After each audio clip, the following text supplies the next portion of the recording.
എന്താ സംഭവിച്ചത്?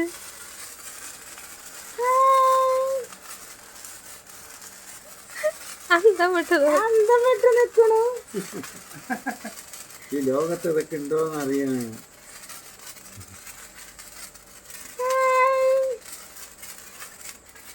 ഞങ്ങൾ അടുത്ത കൊല്ലം കത്തിക്കിട്ടാ, ഞങ്ങളും കത്തിക്കിട്ട അടുത്ത കൊല്ലം.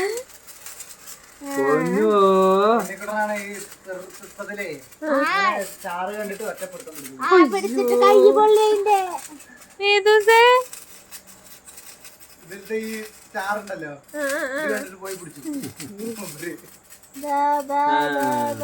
ചെറിയച്ഛനെ വിളിക്കണ. കൈമ വെട്ടാണ്ടാണ് നോക്കി.